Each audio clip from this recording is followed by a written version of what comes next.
My personal message for you. This is not a poem that arrives politely. It does not knock. It does not ask whether you are ready. It walks in barefoot, carrying its own weight, dragging memories behind it like loose threads that refuse to stay stitched. This is my personal message for you, not edited for beauty, not cleaned for comfort, not shortened for convenience. It is long because feelings rarely arrive in paragraphs. They arrive in floods, they arrive in silence, they arrive when the world sleeps and the heart stays awake. So if you read this, read it slowly. Read it as if someone trusted you with something fragile. Because I never planned to say all of this. I told myself I would keep it simple, a few lines, a neat confession, a controlled goodbye. But the truth is, nothing about you was ever simple, and nothing about what I feel learned how to be quiet. You became a presence before you became a name, a wait before a reason, a pause before a decision. And I don't remember the exact moment it happened. I only remember the shift, the subtle rearranging of my inner furniture, the way my thoughts started leaning in your direction without asking permission.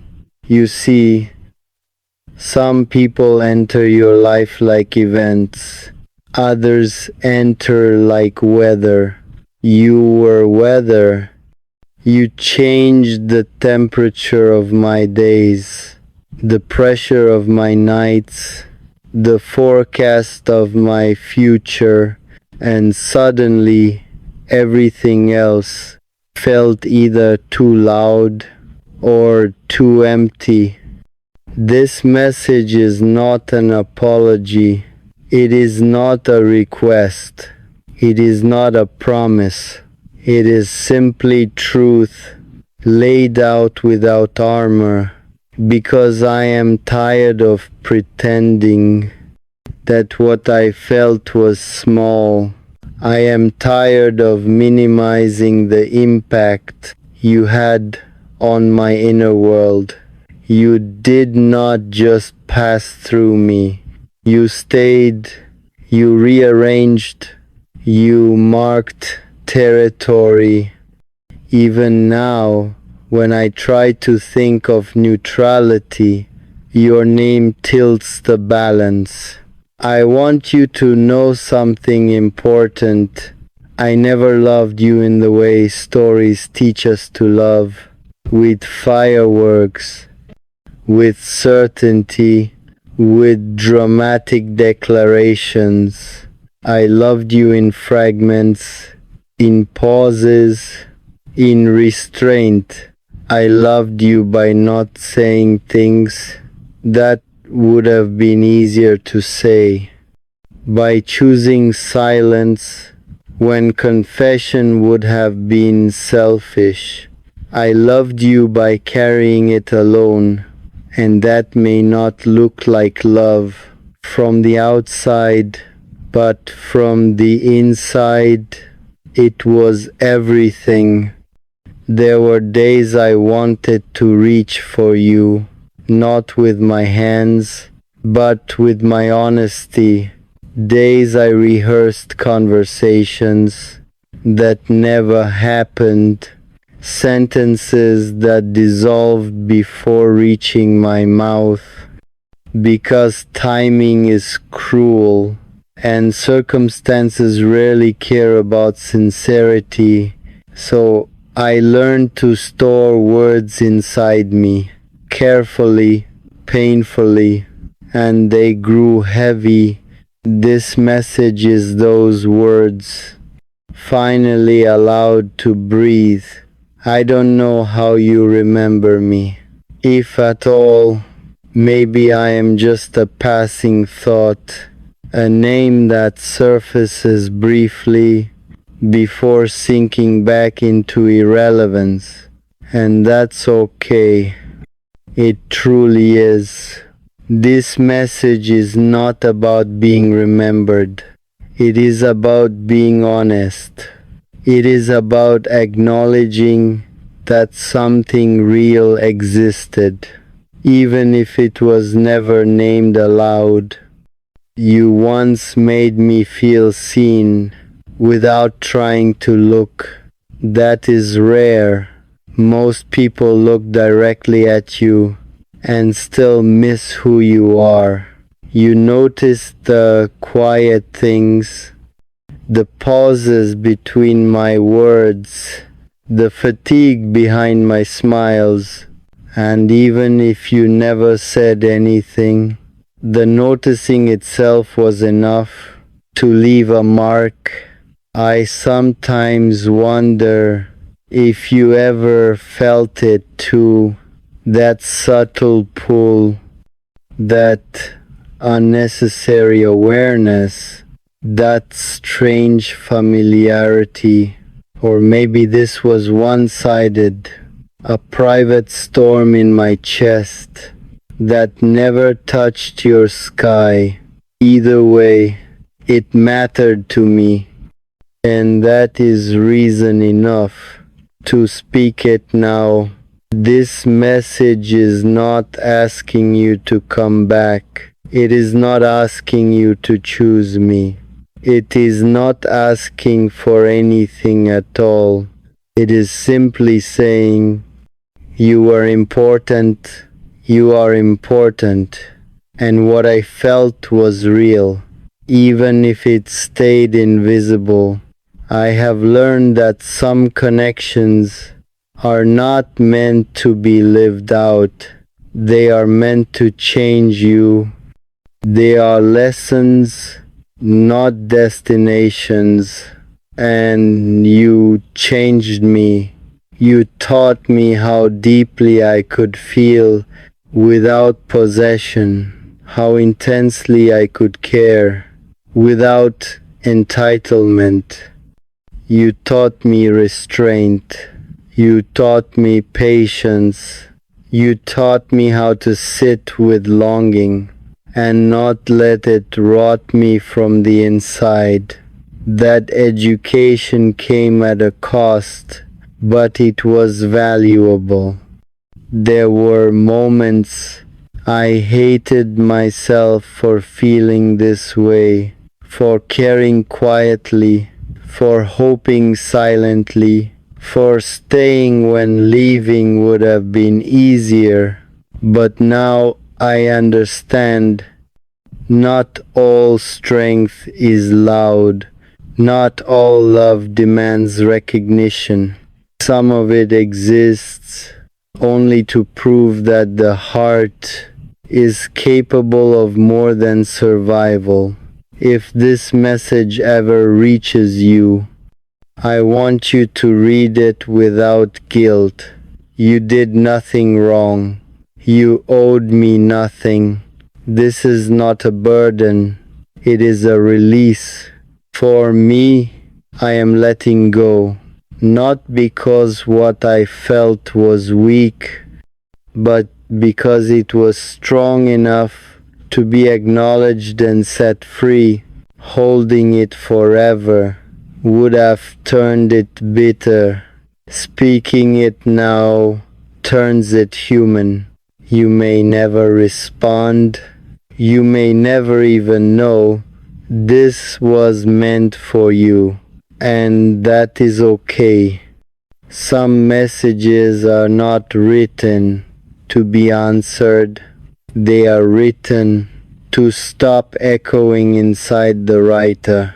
I am learning how to live without checking the emotional weather for signs of you, learning how to exist without translating every silence as meaning something more.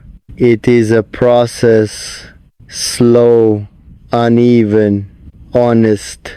I will carry the memory of you, not as regret, but as evidence, evidence that I once felt deeply, that my heart opened even when it wasn't safe. And that is not a failure. That is humanity. This is my personal message for you. It does not ask you to stay. It does not ask you to change. It does not ask you to understand. It simply says, you mattered to me in a way that changed who I am.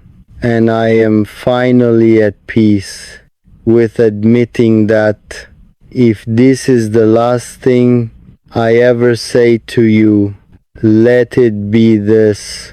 Thank you for being a chapter that taught me how to feel without owning the ending. And now I let you go not from my past, but from my hold, quietly, respectfully, completely. This was my truth. This was my message.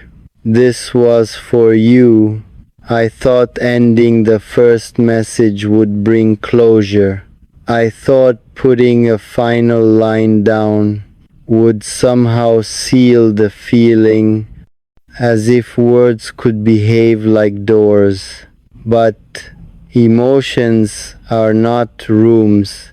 They are oceans. They do not close. They recede, then return. So here I am again, not because I failed to let go, but because letting go is not a moment. It is a practice, and some truths refuse to be spoken only once.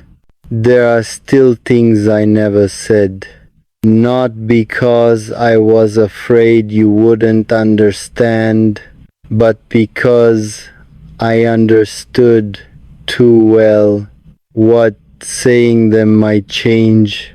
I understood consequences. Before I understood courage, I understood responsibility. Before I understood desire, and so I stayed careful. When my heart wanted recklessness, that choice shaped everything. You should know this. I did not imagine you as perfection. I did not put you on a pedestal or write fantasies where you saved me. I saw your contradictions, your hesitations, your quiet distances, and still I felt drawn not to what you could be, but to what you already were, which made it harder. Because loving potential is easy, loving reality requires surrender. There were days I convinced myself this feeling was temporary, a passing emotional fever, a reaction to loneliness. I told myself it would fade if I ignored it long enough, but feelings do not disappear when they are denied. They simply learn how to live underground, and underground they grow roots. Sometimes I caught myself smiling for no reason and knew you were the reason. Other times your absence sat beside me, like a silent witness to everything I wasn't saying. You occupied space without occupying my life. That kind of presence is dangerous. I want to confess something difficult. There were moments I resented you, not because you hurt me, but because you unknowingly held something precious without realizing its weight. I resented how easily you existed in my thoughts while I fought daily to manage that existence. But even resentment was never loud. It came softly, wrapped in understanding. I learned something about myself through you. I learned that I am capable of loving without being chosen, of caring without being confirmed, of staying soft in a world that rewards emotional armor. That discovery scared me because vulnerability without reciprocity feels like standing in the rain without shelter. Yet I stood there anyway.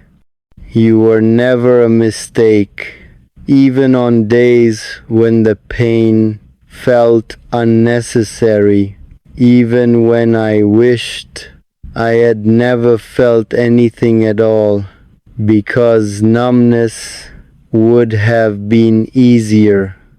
But easier is not always better.